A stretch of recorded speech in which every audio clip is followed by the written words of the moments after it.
Welcome to this edition of the IAAI CFITrainer.net podcast. We've been getting good feedback on sharing news with all of you, so we will continue to do so. We will also be working on some new interviews as we have in the past. As always, we love getting your feedback. Feel free to use the form on this podcast page to let us know what you're thinking. After these brief stories, I want to share a few pieces of information that are news from the IAAI. For now, let's get to some fire investigation stories from around the globe. The UK's Lancashire Fire and Rescue Service has determined a fire at the Colney Health Centre was caused by an electrical fault in the facility's solar photovoltaic power system. According to Solar Power Portal, the component involved has not yet been identified. Concerns about solar power systems as potential fire causes have been growing in the industry, but many investigators do not yet have specific training and experience in evaluating solar power system components as a potential fire cause.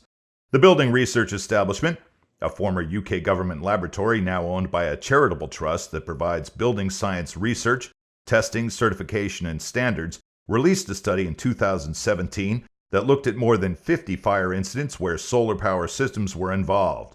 In 36% of the cases, installation error was the cause. Component fault was the cause in 12% of the cases. System design was identified as the cause in 5% of the cases. Perhaps most tellingly, in almost half the cases, no cause was identified. Clearly, there's a lot of work to be done to better understanding these systems and evaluating them as to a potential fire cause.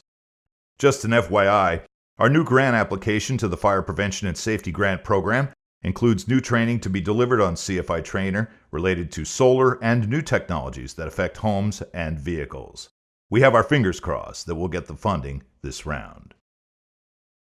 Scientists at the Anglia Ruskin University tested the flammability of emollients common in skin creams, lotions, and ointments, both with and without a paraffin base, and found that the presence of a dried emollient increases the flammability of textiles. Their findings are published in Fire Safety Journal and were presented at the UK Association of Fire Investigators conference. Control fabrics made of cotton and polycotton blends ignited in an average of 65 seconds when exposed to a nearby open flame. The same fabrics, when a dried emollient residue was present, ignited in less than 20 seconds. Glowing combustion time was also increased, leading researchers to be concerned about the potential for severe skin burns. The research suggested that the structure of the textiles acted as a wick to increase volatility for quicker ignition. Ignition scenarios affected by the presence of dried emollients include situations like ignition of emollient-contaminated clothing or bedding by smoking materials or heating elements. The hope is that research can identify responsible ingredients and determine effective methods of removing these emollients from fabrics like clothing, as current washing methods may be insufficient. The full study, which was prompted by actual fire cases involving use of emollients, can be found in the Fire Safety Journal. The Canadian Institutes of Health have commissioned a study from Lakehead University to look at job-related post-traumatic stress injuries in Thunder Bay fire rescue personnel. Preliminary data from Dr. Catherine Sinden showed that 94% of TBFR firefighters experience at least one critical event over a 2-month period, and that 79% of those events involve at least 1 or 2 deaths, and 54% involve children.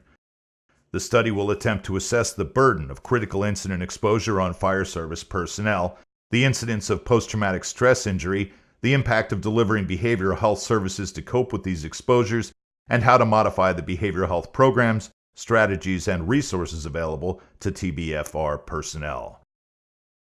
All personnel who work fire cases are exposed to upsetting situations and details, which studies have shown can significantly affect responders in both the short and the long term. It's important to take care of both your physical and mental health. For more information on critical incident exposure and behavioral health programs like Stress First Aid, CFITrainer.net recommends visiting the Fire Hero Learning Network from the National Fallen Firefighters Foundation, which can be found at FHLN.net. Take their online modules on firefighter health and safety, particularly stress first aid and fire and EMS personnel. Hope you found these articles informative. Check the links on the page for more information on all of the stories. As always, we welcome your feedback on the podcast, and we use the input to help guide the topics we cover. We read everything and do our best to respond to your comments. By the way, we're often getting universities and other institutions interested in CFI Trainer as a resource for classes and courses. Pass the word. Over 10,000 students are already registered, and the USFA is using us for mandatory prerequisites for their training. The list goes on. CFI Trainer is well woven into training and education across our nation. We are impressed by this and proud to have the opportunity. If you're a member of the IAAI or not, you should know that the IAAI's International Training Conference is less than 2 months away in Jacksonville, Florida. Being at an ITC is well worth the time and can change your career. You can be with like-minded folks from around the world, share ideas, network, and learn more in 1 week than you probably could anywhere else in the world. Remember, you need to keep NFPA 921 and 1033 requirements in mind. This year's topics include vegetation fire investigation, a special track for insurance claims and investigation co-sponsored by ICAC, marine fire investigation and marine surveying for investigators, complex death scenes and fire death investigation, plus a whole lot more.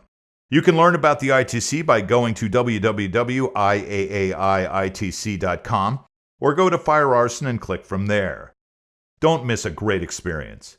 It's worth the time and the investment. We know this is true from many of our members and others because once they come to an ITC, they end up coming year after year.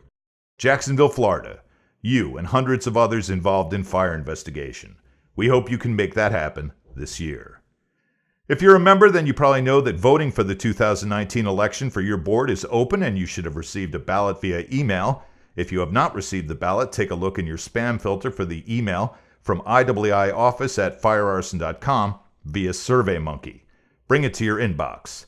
Then it'll only take a few minutes to click through the ballot and help decide who will help drive the vision of the IAAI in the future. We hope to have you join us next month for the podcast. We'll have news as usual, and we're planning a special guest from ATF&E to let us know what they are doing to support fire investigation at the federal, state, and local level. Thanks for joining us today on the podcast. Stay safe.